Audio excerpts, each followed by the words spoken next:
لبیک یا زہرا لبیک یا زہرا لبیک یا زہرا یا زہرا لبیک یا زہرا لبیک یا زہرا لبیک یا زہرا یا زہرا۔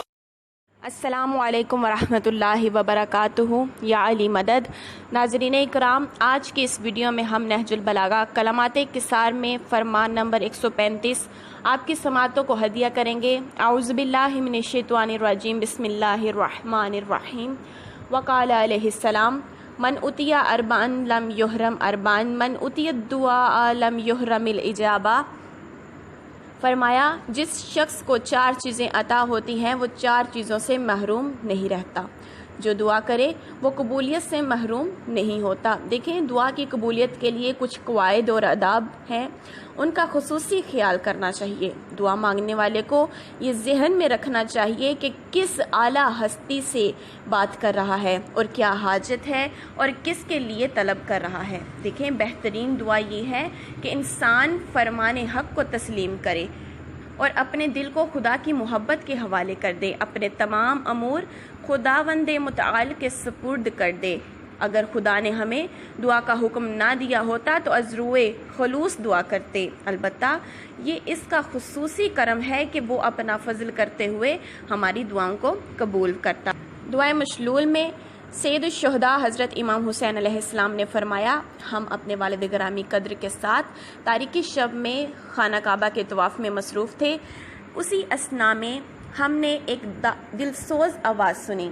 کوئی شخص رب العالمین کے حضور گر گڑا کر دعا کر رہا تھا اور دعا کے ساتھ زاروں کی تار رو رہا تھا۔ میرے والد علیہ السلام نے فرمایا، حسین، تم نے گناہ گار کے نالہ کو سنا جو بارگاہ احدیت میں فریاد کر رہا ہے اور اشک ندامت سے وضو کر رہا ہے۔ جاؤ اسے تلاش کر کے میرے پاس لے آؤ۔ امام حسین علیہ السلام فرماتے ہیں، میں اس تاریک شب میں لوگوں کو ایک طرف ہٹاتا ہوا اس تک جا پہنچا۔ وہ شخص رکن اور مقام کے درمیان آہوزاری میں مصروف تھا۔ میں اسے اپنے والد ماجد کی خدمت میں لے آیا۔ وہ ایک خوبصورت نوجوان تھا۔ حضرت علی علیہ السلام نے پوچھا کہ تو کون ہے؟ اس نے جواب دیا کہ میں عربوں میں سے ایک شخص ہوں۔ آپ نے فرمایا، تمہارے پرزور نالے کس لیے ہیں؟ اس شخص نے کہا، مولا آپ مجھ سے پوچھ کر کیا کریں گے؟ گناہ کے بوجھ نے میری پشت کو جھکا دیا ہے۔ والد کی نافرمانی اور اس کی بد دعا نے میری زندگی کی بنیادوں کو ہلا کر رکھ دیا ہے اور میری سلامتی اور تندرستی مجھ سے چھین ہی گئی ہے۔ آپ نے فرمایا، تم اپنا واقعہ بیان کرو۔ اس جوان نے کہا، میرا باپ بوڑھا تھا جو مجھ پر بڑا مہربان تھا، لیکن میں دن بھر برے اور بیہودہ کاموں میں لگا رہتا تھا۔ وہ بیچارہ مجھے جتنی نصیحت کرتا تھا میں نے اسے کبھی قبول نہیں کیا تھا، بلکہ بعض اوقات میں اپنے والد کو اذیت دیتا اور ان کو گالیاں بھی دیتا تھا۔ مجھے معلوم ہوا کہ میرے باپ کے پاس ایک صندوق ہے جس میں کچھ رقم موجود ہے۔ میں وہ رقم لینے کے لیے صندوق کے پاس گیا۔ میرے والد نے مجھے روکا۔ میں نے زور سے اس کا بازو پکڑا، اسے جھٹکا دیا اور دھکا دیا۔ بوڑھا شخص تھا، بیچارہ زمین پر گر گیا۔ دوبارہ اٹھنے کی کوشش کی لیکن درد کی وجہ سے نہ اٹھ سکا۔ میں نے صندوق سے رقم نکالی اور باہر چلا گیا۔ اس وقت میرے باپ نے کہا، میں خانہ کعبہ جا کر تمہیں بد دعا کروں گا۔ پھر میرے باپ نے چند روزے رکھے، نمازیں پڑھیں، پھر سامان سفر اکٹھا کیا اور اونٹ پر سوار ہو کر مکہ چلا گیا اور خانہ کعبہ پہنچا۔ میں اس وقت موجود تھا۔ میرے والد نے میرے سامنے غلاف کعبہ کو پکڑا اور رو رو کر مجھے بد دعا دی۔ خدا کی قسم، میرے والد کی بد دعا ابھی ختم نہ ہوئی تھی کہ میری تندرستی سلب ہو گئی۔ پھر اس جوان نے اپنی قمیض اٹھا کر ہمیں اپنا جسم دکھایا۔ اس کے بدن کا کوئی حصہ لکڑی کی طرح خشک ہو چکا تھا اور حرکت کے قابل نہیں تھا۔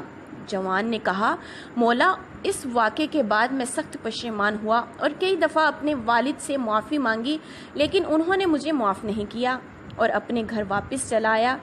3 سال کا عرصہ اسی طرح گزر گیا۔ میں والد سے مسلسل معافی مانگتا تھا لیکن وہ معاف کرنے پر آمادہ نہ ہوا۔ آخر 3 برس کے طویل عرصے کے بعد وہ کچھ نرم ہوا۔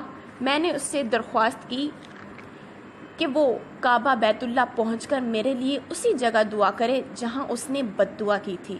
ممکن ہے اللہ تعالیٰ اس کی دعا کی وجہ سے میری غلطیوں کو معاف کر دے۔ میرے والد نے میری درخواست قبول کی۔ میں نے والد کو اونٹ پر سوار کر کے اپنے اونٹ پر سوار ہوا۔ سفر کرتے ہوئے ہم وادی عراق پہنچے۔ رات انتہائی تاریک تھی اور ہم محو سفر تھے۔ اچانک ایک پرندہ اڑا۔ اس کے اڑنے سے میرے والد کا اونٹ دوڑنے لگا اور میرا والد اونٹ سے گرا۔ اس کا سر نیچے 2 پتھروں سے جا ٹکرایا اور وہ وہیں جاں بھاگ ہو گیا۔ میں نے والد کو اسی جگہ دفن کیا اور خود اکیلا بیت اللہ پہنچ کر اپنے گناہوں کی معافی مانگ رہا ہوں۔ نہ جانے مجھے میرے گناہوں کی معافی ملے گی بھی یا نہیں۔ امیر المومنین علیہ السلام نے فرمایا، میں تمہاری مدد کے لیے پہنچ گیا ہوں۔ جناب رسالت معاب نے مجھے ایک دعا تعلیم دی تھی، میں تجھے وہی بتاؤں گا۔ اس دعا میں اللہ تعالیٰ کا عظیم اسم عظیم ہے۔ اس دعا کو جو شخص بھی پڑھے گا، اس کی پریشانیاں دور ہوں گی اور اس کے درد، مرض، فقرا، تنگ دستی کا خاتمہ ہوگا اور اس کے گناہ معاف کر دیے جائیں گے۔ اس کے علاوہ بھی مولا متقیان نے اس دعا کی خصوصیات بیان فرمائیں۔ حضرت امام حسین علیہ السلام فرماتے ہیں کہ میں جوان سے زیادہ دعا کی خوبیاں اور خصوصیات سن کر خوش ہوا۔ امیر المومنین علیہ السلام نے فرمایا، ذی الحج کی شب دہم اس دعا کو پڑھنا اور صبح میرے پاس آنا۔ اس کے بعد آپ نے دعا کا لکھا ہوا نسخہ جوان کو دیا۔ 10 ذی الحج کو صبح وہ جوان ہمارے پاس آیا اور مکمل طور پر صحت یاب تھا۔ جوان کہنے لگا، خدا کی قسم اس دعا میں اسم عظیم موجود ہے۔